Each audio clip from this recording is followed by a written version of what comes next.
Hoje vamos analisar um caso aterrorizante que vai te deixar chocado. Então assista lá este vídeo até o final. Junto com o corpo, foram encontradas as joias que Christie usava no dia do seu desaparecimento. Uma pulseira fina e brincos. Foram identificados vestígios de impacto traumático no crânio. Em particular, foram registradas fissuras na região do osso temporal esquerdo, características de um golpe com objeto contundente. Os peritos forenses concluíram que a lesão foi sofrida em vida. Foram encontrados sinais de pressão na região cervical, danos aos ossos da laringe, típicos de estrangulamento com as mãos ou compressão do pescoço. Além disso, foram identificados vestígios de fraturas nas costelas, que poderiam ter ocorrido tanto durante a luta quanto como resultado do enterro forçado. Mas os especialistas observaram que a natureza dessas lesões não exclui a possibilidade de terem ocorrido ainda em vida. Queridos espectadores, temos as melhores histórias de crimes aqui no nosso canal. Para não perder nenhuma, inscrevam-se e, por favor, deixem um like no vídeo.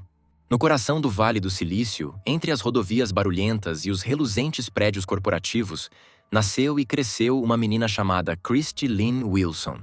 Ela nasceu em 1º de outubro de 1977, em San José, Califórnia, em uma família que valorizava a honestidade, a perseverança e a ajuda mútua. Os pais de Christie, Debbie Boyd e Michael Wilson, desde a infância procuraram dar à filha não apenas tudo o que ela precisava, mas também aquilo que não se podia comprar. Autoconfiança, senso de justiça e a capacidade de seguir seu próprio caminho, apesar das circunstâncias. Embora o casamento dos pais não tenha durado para sempre, Christie manteve uma relação próxima tanto com a mãe quanto com o pai, extraindo forças e lições de diferentes lados de suas personalidades. Desde cedo, Christie mostrou ser uma pessoa enérgica, brilhante e independente. Os professores destacavam sua mente viva, suas qualidades de liderança e sua disciplina interior, algo raro em adolescentes. Mas ela nunca perdeu sua simpatia. Aqueles que a conheciam pessoalmente lembravam-se dela como a pessoa que seria a primeira a perceber se alguém estava se sentindo sozinho e se aproximaria apenas para conversar. Ela tinha uma habilidade rara de estar presente tanto na alegria quanto na adversidade, uma qualidade que a tornaria uma amiga e colega indispensável. Após terminar o ensino médio, Christie decidiu seguir em frente. Ela ingressou na California Polytechnic State University, em San Luis Obispo, onde se formou em comunicação. Sua escolha de curso foi natural. Christie sabia falar, ouvir, analisar e transmitir pensamentos de uma forma que tocava as pessoas. Durante os estudos, ganhava dinheiro extra como voluntária, ajudando organizações locais e sempre tentando ser útil. Depois de se formar, voltou para o norte da Califórnia, onde começou a construir uma carreira em administração de empresas, trabalhando em companhias como a Adobe Systems e outras corporações que dominavam o cenário tecnológico da região.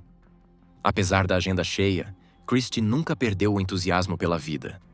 Seus amigos e familiares a lembram como uma corredora apaixonada, fã de yoga, leitora de clássicos e alguém capaz de discutir ideias filosóficas e piadas de sitcom com o mesmo interesse. Ela não era uma pessoa de extremos. Ao contrário, buscava equilíbrio entre carreira e vida pessoal, entre o desejo de sucesso e a capacidade de aproveitar os momentos simples.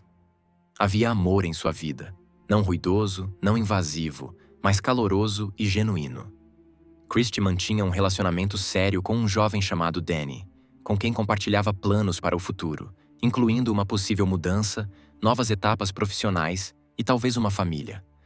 Mas junto com os sucessos da vida, também vinham dificuldades. Christie perdeu o emprego. Esse foi um golpe sério para ela, mas não permitiu que se entregasse ao desânimo. Pelo contrário, começou a procurar ativamente novas oportunidades. Ela tinha uma entrevista importante marcada em São Francisco, uma chance de iniciar um novo capítulo em sua vida. Ela acreditava que tudo daria certo, que as dificuldades eram temporárias e que certamente haveria luz pela frente. Christie herdara essa força interior, a capacidade de seguir adiante mesmo quando tudo parecia estar desmoronando, de sua mãe, que também havia enfrentado momentos difíceis e sempre ensinara a filha a ser resiliente e acreditar em si mesma. A família era um verdadeiro apoio para Christie. Ela tinha uma relação especialmente próxima com sua mãe, Debbie. Elas podiam conversar horas ao telefone, discutindo desde trivialidades do dia a dia até planos para o futuro. Christie não escondia seus sentimentos. Compartilhava abertamente suas preocupações, alegrias e sonhos. Foi esse amor, que nem mesmo a escuridão poderia apagar, que se tornaria a força motriz na luta pela verdade. Muitos lembravam de Christie como uma mulher que sabia encontrar uma linguagem comum com os mais variados tipos de pessoas. Era aquela que não tinha medo de dizer a verdade, mas fazia isso com respeito. Aquela que sabia oferecer apoio sem pedir nada em troca. E aquela que sempre encontrava uma forma de inspirar os outros a serem melhores. Seus colegas diziam que podiam sentir uma energia em sua presença no trabalho. Não nervosa nem agressiva, mas tranquila e confiante, como se ela soubesse que qualquer projeto poderia ser resolvido se fôssemos atenciosos, honestos e trabalhássemos juntos. O dia 4 de outubro de 2005 começou para Christie Wilson como um daqueles dias comuns e pouco memoráveis que tendemos a esquecer. Sua vida estava cheia de planos, esperanças e objetivos. Ela se preparava para uma entrevista importante que aconteceria no dia seguinte em São Francisco e via isso como uma chance de começar um novo capítulo, talvez em uma nova empresa, com as perspectivas que ela tão ricamente merecia. Após semanas de busca por emprego e estresse interno, decidiu se permitir um pequeno descanso. E escolheu o Thunder Valley Casino, um local popular perto de Lincoln, no condado de Placer.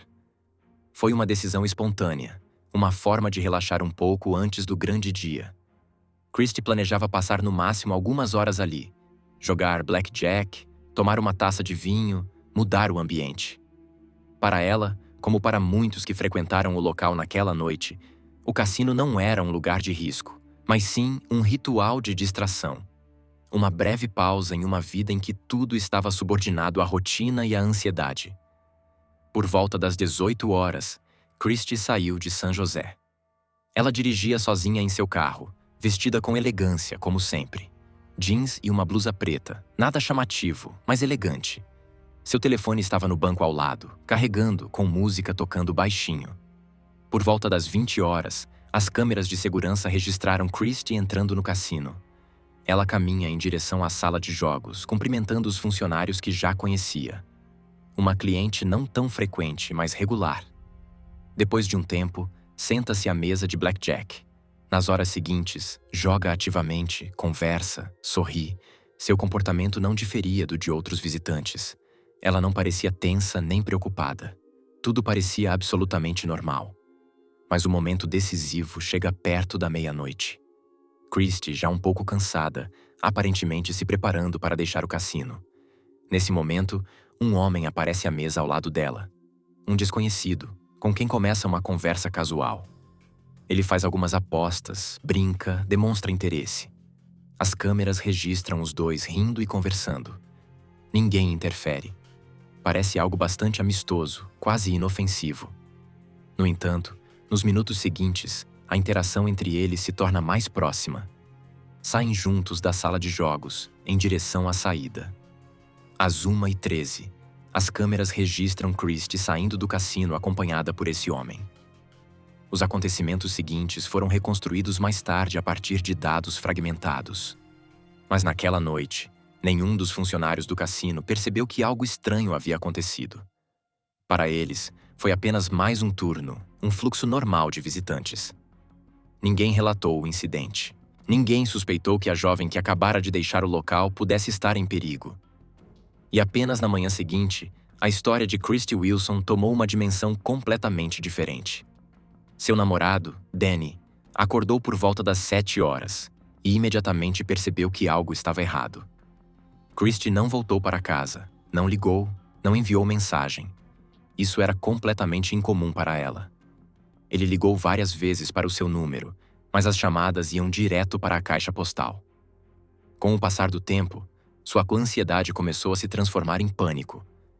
Ele ligou para sua mãe, Debbie Boyd. Quando ela ouviu que a filha não havia voltado para casa, imediatamente soube que precisava agir. Nem Christie nem seu telefone respondiam. Não havia atividade nas redes sociais, seu cartão bancário não estava sendo usado, E segundo Danny, ela não havia demonstrado o menor indício de que planejava ir embora. Por volta das 10 horas, os familiares entraram em contato com o Departamento de Polícia Local de San José. Inicialmente, o caso foi registrado como desaparecimento de um adulto e, como muitas vezes acontece, a resposta oficial foi contida. A polícia esclareceu. Talvez Christie tivesse saído por vontade própria, talvez precisasse de tempo. Mas os familiares insistiam. Esse não era o estilo dela. Christie sempre mantinha contato, especialmente antes de uma entrevista importante. Ela era organizada e responsável. A polícia, apesar da cautela processual, registrou a ocorrência e começou a coletar informações. Entraram em contato com o cassino Thunder Valley, solicitaram as gravações de vídeo e começaram a descobrir com quem Christie havia conversado em sua última noite. Enquanto isso, a família iniciou suas próprias ações. Ligaram para hospitais, necrotérios, postos de bombeiros, publicaram mensagens na internet, distribuíram fotografias. Danny percorreu rotas possíveis, verificando se havia ocorrido algum acidente. A família imprimiu panfletos e os espalhou em um raio de dezenas de quilômetros a partir de Lincoln. Cada hora parecia uma eternidade para eles. Cada minuto sem resposta era um golpe direto no peito. A ansiedade crescia cada vez mais. A esperança de uma explicação simples diminuía. Por volta do meio-dia do dia seguinte, a polícia confirmou que o carro de Christie havia sido encontrado no estacionamento do cassino. Estava trancado e aparentemente sem danos. Suas chaves, telefone e bolsa estavam desaparecidos. A descoberta foi o primeiro sinal de alerta para a polícia do condado de Placer, que logo se envolveu. O desaparecimento passou a ser visto como potencialmente criminoso. Decidiu-se realizar uma varredura completa no terreno do cassino, entrevistando funcionários e outros frequentadores. Os investigadores começaram a analisar as filmagens de vigilância para rastrear os últimos movimentos de Christie dentro do prédio e nas redondezas. Foi então que viram pela primeira vez a figura de um homem saindo do edifício com ela às 1h13. A partir desse momento, o caso começou a se desenvolver em uma direção completamente nova. Mas nas primeiras 24 horas após o desaparecimento, tudo o que a família e os investigadores tinham era confusão, medo e uma crescente sensação de que algo muito mais sinistro estava por trás daquela noite aparentemente comum. O caso de Christie Wilson foi especialmente alarmante para os investigadores. Não se tratava apenas do desaparecimento de uma mulher adulta. Era uma situação em que desde as primeiras horas estava claro que algo havia dado errado. Christie não tinha o hábito de desaparecer de repente, de não atender chamadas ou de mudar planos sem avisar.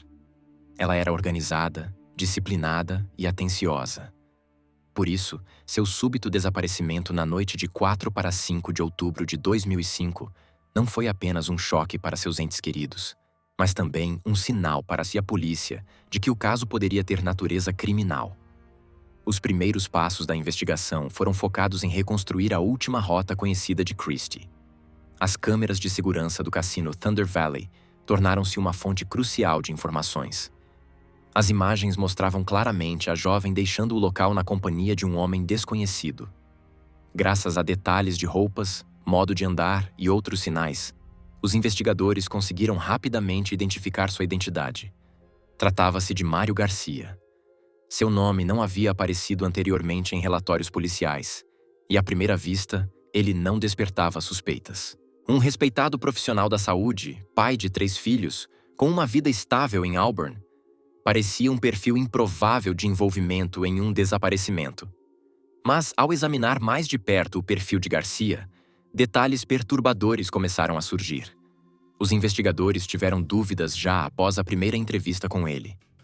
Sua versão dos acontecimentos era vaga e inconsistente. Ele afirmava que havia deixado o cassino com Christie, conversaram por um tempo perto do carro dela e depois ela foi embora.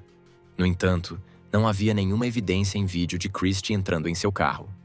Além disso, o carro foi encontrado mais tarde, mas no lado oposto da suposta saída. Essa inconsistência pareceu suspeita para os investigadores. Ainda mais alarmante foi o estado de Garcia no dia seguinte ao desaparecimento.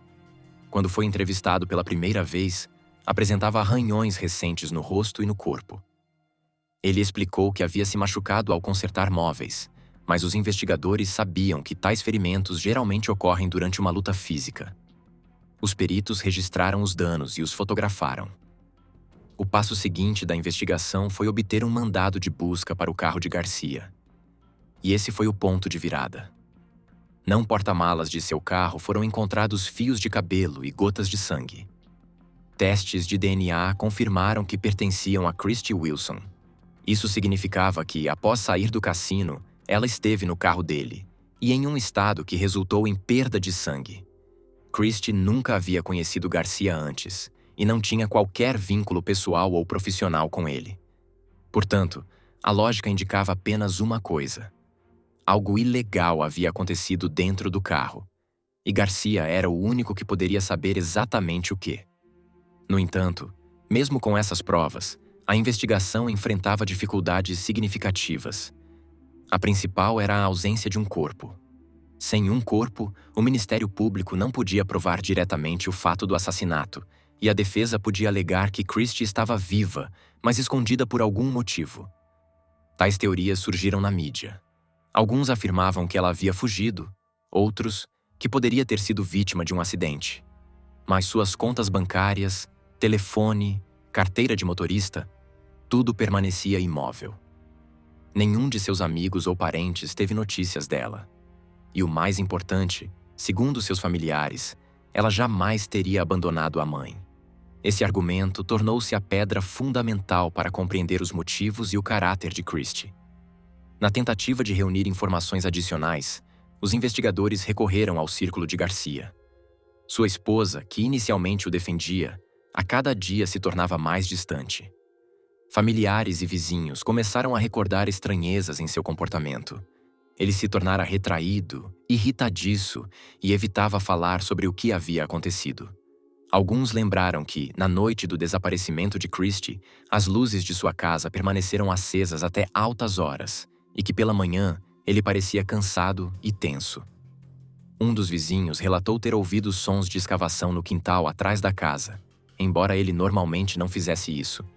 Mas naquela época, essa informação não parecia suficientemente específica. A investigação, apesar da ausência de um corpo, não parou. A polícia realizou inúmeras buscas, incluindo a propriedade de Garcia e áreas florestais adjacentes, mas todas foram infrutíferas. Utilizaram cães farejadores, helicópteros e até voluntários, mas os rastros de Christy pareciam desaparecer. A mãe da jovem, Debbie Boyd, não desistiu. Ela aparecia regularmente na mídia, organizava eventos em memória da filha e até conduzia sua própria investigação, reunindo informações indisponíveis para a polícia. Foi sua persistência que impediu o caso de cair no esquecimento público. Em 2006, os investigadores reuniram provas suficientes para acusar Mário Garcia de assassinato em primeiro grau, apesar da ausência do corpo. Essa decisão não foi fácil. O júri precisava acreditar na culpa sem um elemento-chave, sem a vítima. Mas exames detalhados, as inconsistências nas histórias de Garcia, seu comportamento após o desaparecimento e as provas de DNA o tornaram o principal e único suspeito. Os investigadores construíram uma cadeia de evidências baseada em dados circunstanciais, mas convincentes. Eles acreditavam que, mesmo sem a localização de um corpo, isso não significava que o crime não havia ocorrido. E Garcia era a pessoa que sabia o que acontecera naquela noite. No entanto, a união da família Garcia, a proteção legal e a ausência de testemunhas diretas não permitiram que o caso tivesse uma conclusão rápida.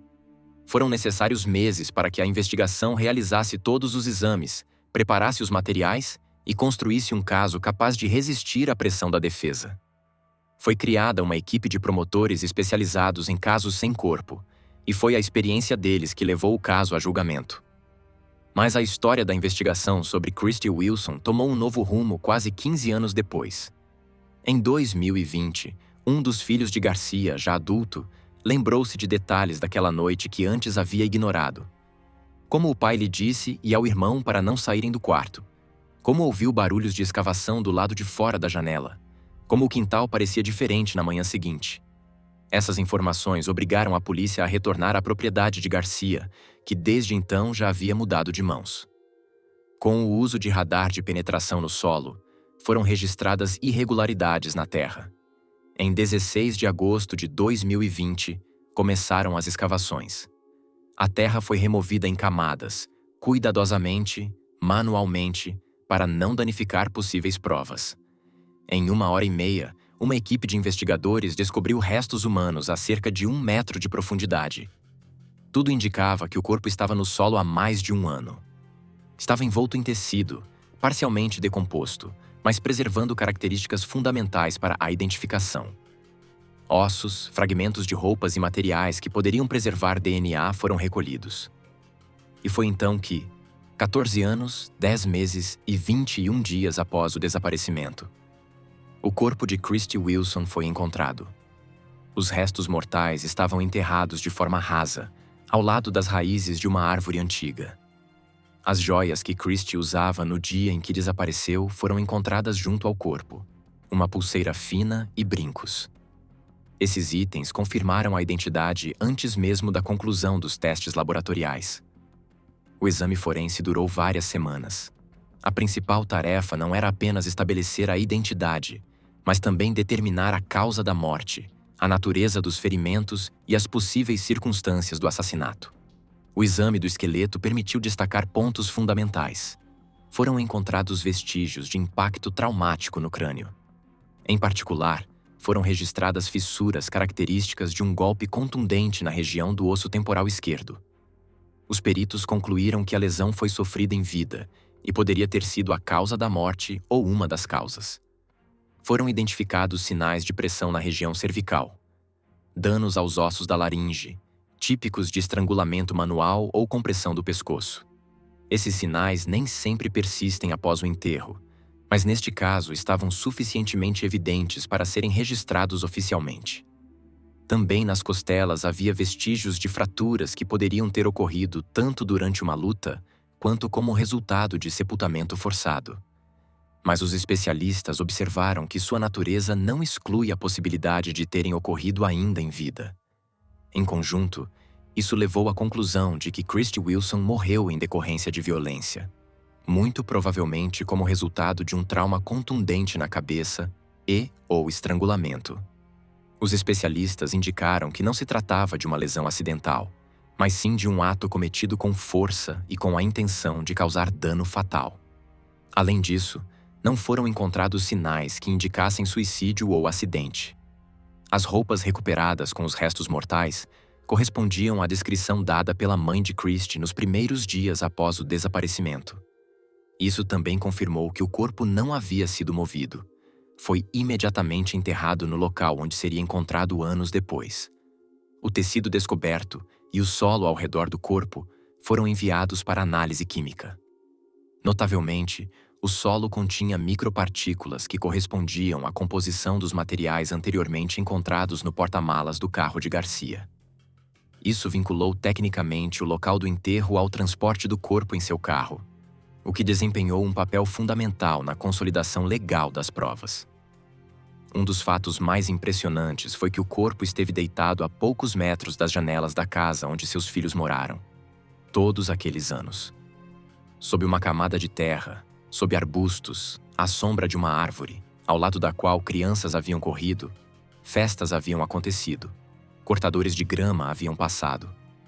Psicólogos forenses mais tarde chamariam isso de um dos elementos mais sinistros do caso. A constatação de como o assassino havia escondido a morte cuidadosamente na rotina da vida cotidiana. Para os investigadores, os resultados do exame foram o último elo que faltava para encerrar o caso para sempre. Eles provaram: Christy Wilson havia sido assassinada. Assassinada com força, com intenção, e depois o corpo foi ocultado. Sua mãe, Debbie Boyd, disse em voz baixa, mas firme: "Agora eu sei onde minha filha está. Ela não está mais no limbo." Essa descoberta marcou o fim da investigação, mas não o fim da história. Ainda havia o julgamento pela frente. E embora o corpo tivesse finalmente sido encontrado, as respostas por quê, como, por qual motivo, continuavam assustadoramente obscuras, como no primeiro dia. Nesse ponto, a acusação ganhou novo impulso. A descoberta do corpo de Christie foi um elo fundamental que fortaleceu a base probatória existente. A promotoria passou a ter o que faltava desde 2005. A confirmação direta de que Christie estava morta e de que sua morte não fora acidental. Isso pôs fim às especulações sobre a possibilidade de ela ter desaparecido voluntariamente. Agora, os promotores se preparavam para refazer o julgamento de forma completa, com provas físicas corroboradas. O julgamento acontecia no condado de Placer. Nesse momento, Mário Garcia já cumpria sua pena, condenado pelo assassinato de Christie em 2006 com base em provas circunstanciais. No entanto, a descoberta do corpo abriu espaço para um novo julgamento e novas acusações, e finalmente fortaleceu o caso da acusação. Os promotores usaram essa nova fase do julgamento para reconstruir todos os acontecimentos daquela noite, desde a saída de Christie do cassino até seus momentos finais. O foco estava na cronologia, no comportamento do réu, nas provas físicas e nos depoimentos de testemunhas, incluindo o de seu próprio filho. A acusação apresentou ao tribunal uma sequência completa dos eventos. As filmagens do cassino mostravam claramente Christie e Garcia jogando na mesma mesa, flertando e conversando. Após a meia-noite, eles saíram juntos da sala. Em seguida, veio o momento em que as câmeras os registraram caminhando em direção ao estacionamento. As filmagens do estacionamento terminaram, e a partir desse momento, o paradeiro de Christie se tornou desconhecido. O que apareceu a seguir no processo foram vestígios de sangue e cabelo de Christie no porta-malas do carro de Garcia, arranhões em seu rosto e peito, um tapete com vestígios biológicos em sua casa. E agora, um corpo encontrado. A defesa tentou contestar. Os advogados de Garcia insistiram na falta de um motivo claro. Argumentaram que a relação entre Garcia e Christie foi casual e que a descoberta de seus restos mortais em sua antiga propriedade não poderia servir como única prova de intenção.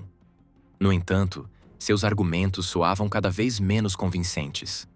Diante do conjunto de provas, desde os testes de DNA até o comportamento do réu nos dias após o desaparecimento, a versão da defesa não parecia uma hipótese alternativa, mas sim uma tentativa de adiar o inevitável.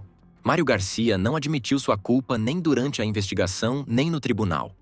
Ele negou qualquer envolvimento no desaparecimento e na morte de Christie Wilson durante todo o julgamento, de 2005 até o fim. Sua defesa baseava-se no fato de que ele supostamente teria se despedido de Christie no estacionamento do cassino e não sabia o que tinha acontecido com ela depois disso.